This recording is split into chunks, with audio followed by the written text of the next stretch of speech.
তিনটাতকৈ ঘৰত বাচ্চা বেছি নহ'ব, কাৰণ যদি বাচ্চা বেছি হয় লাখপতি বাইদেউ হ'ব নোৱাৰো, সিহঁতৰ পঢ়া শুনাত সময় খৰচ কৰিব লাগে।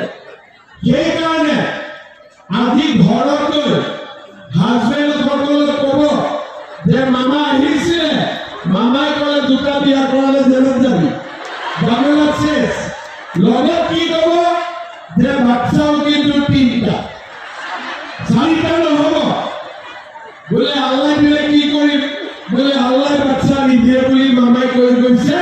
বাচ্চা গিৰিয়েক ঘৈণীয়েকৰ আলোচনাতহে হ'ব পাৰে, আল্লাহ ওপৰৰ পৰা কাকো বাচ্চা নিদিয়ে, ভগৱানে নিদিয়ে। কিন্তু আমি আল্লাহ বা ভগৱানৰ নাম লৈ কিছুমান কাম আমি কৰিব নালাগে, যি কামে সদায় আমাক দুখীয়া কৰি ৰাখিব। যিমানে বেছি ল'ৰা ছোৱালী হ'ব, কাৰ্যালয়ৰ কাৰণে আমি প্ৰায় 19 কোটি টকাৰে আমি কাম আৰম্ভ কৰিলো।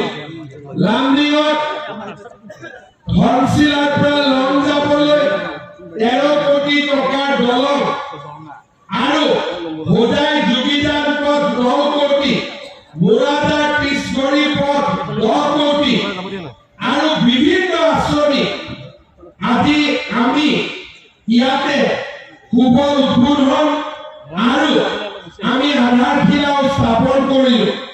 লামডিঙৰ বিধায়ক শিবু মিশ্ৰ ডাঙৰীয়াৰ নেতৃত্বত যোৱা 5 বছৰে লামডিঙৰ পৰিৱেশ বহুত সলনি হৈ গ'ল। মই আশা কৰোঁ যে অনাগত দিনত আমাৰ লামডিঙৰ আৰু বহুত কাম হ'ব। লংকা উদালি কাকি সকলোৰে কাম হ'ব। আমি লামডিং সমষ্টি আগুৱাই লৈ গৈ থাকিম। আজি 27,400 মহিলাৰ মাজত মহিলা উদ্যমিতা অভিযানৰ পুঁজি বিতৰণ কৰা হ'ল। হোজাই জিলাৰ লামডিং আৰু হোজাই দুয়োটা সমষ্টিতে পুঁজি বিতৰণ সম্পূৰ্ণ হ'ল। এতিয়া বিনাকান্দি থাকিব। কোনোবা এটা দিনত আমি বিনাকান্দিটো এই পুঁজি বিতৰণ কৰিম। বিৰোধীয়ে এটা প্ৰশ্ন উত্থাপন কৰি আছে যে জুবিন গাৰ্গৰ যি চাৰ্জশ্বিট দিয়া হৈছে অতি দুৰ্বল আৰু কাম নাই। কেনেকে জানিলে? জাজে ক'লে নেকি তেওঁলোকক দুৰ্বল বুলি? উপস্থাপন কৰি আছে। তেওঁলোকে ক'ৰ পৰা পঢ়িলে? ক'ৰ পৰা? ভিতৰত কয়ে লিখা আছে নে খয়ে লিখা আছে তেওঁলোকে দেখিলে ক'ৰ পৰা? আৰু জাজজনে তেওঁলোকক ক'লে নেকি দুৰ্বল বুলি? এটা জাজেহে ক'ব, এটা আপুনি মই কেনেকে ক'ম? তাৰমানে বিৰোধীৰ যে কোনো জ্ঞান গভীৰতা নাই, আপোনাৰ প্ৰশ্নটোৱে প্ৰমাণ কৰিছেনে নাই? গতিকে এই ধৰণৰ প্ৰশ্ন আদালতৰ যিটো কাম সেইটো বিৰোধীয়ে কেনেকে কৰিব? অখিল গগৈয়ে AIDF দল ভংগ কৰি কংগ্ৰেছৰ লগত সেইটো তেওঁলোকৰ কথা। আপোনাক চেলেঞ্জ দিছে অখিল গগৈয়ে, তাত গৈ আপোনাক ইলেকশ্যন খেলিব লাগে, নহ'লে নহ'লে অখিল গগৈ কোন?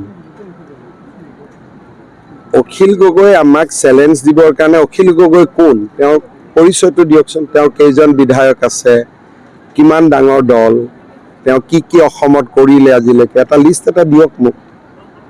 গতিকে তেওঁৰ কথা সুধিলে তেওঁতো বিভিন্ন সময়ত বিভিন্ন কথা কয়। আজি কংগ্ৰেছৰ গালি পাৰে, কালি ভাল কয়, পৰহি বেয়া কৰে। গতিকে তেওঁৰ কথাত মই কিয় উত্তৰ দিব লাগে? কংগ্ৰেছে ক'বলৈ আৰম্ভ কৰিছে যে অসমতো ইলেকশ্যন আহি আছে, অসমত তেওঁলোকে বিজেপিয়ে ভোট চুৰ আৰু ইভিএমৰ জালিয়াতি কৰিব। নকৰিলে হ'ল না, নকৰিলে হ'ল নহয়, তেওঁলোকে চাই থাকিলে হ'ল।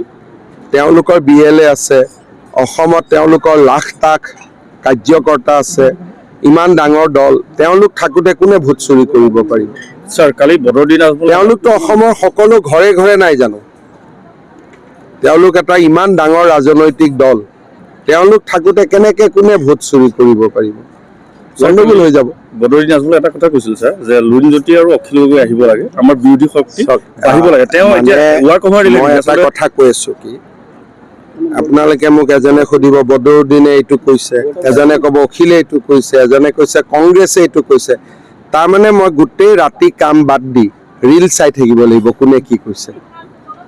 ৰিল চাই থকাটো মোৰ কাম হ'ব পাৰে জানো?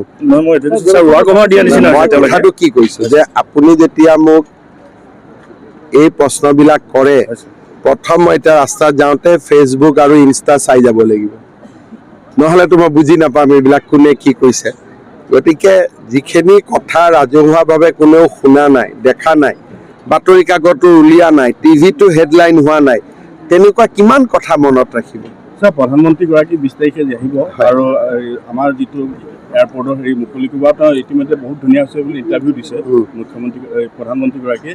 এই ক্ষেত্ৰত আপুনি কিবা আমাৰ প্ৰধানমন্ত্ৰী ডাঙৰীয়া আহিব 20 তাৰিখে গুৱাহাটীত নতুন টাৰ্মিনেল উদ্বোধন কৰিব আৰু পিছদিনাখন তেওঁ নামৰূপত গৈ নামৰূপৰ সাৰ কাৰখানাত উদ্বোধন কৰিব, আধাৰশিলা কৰিব।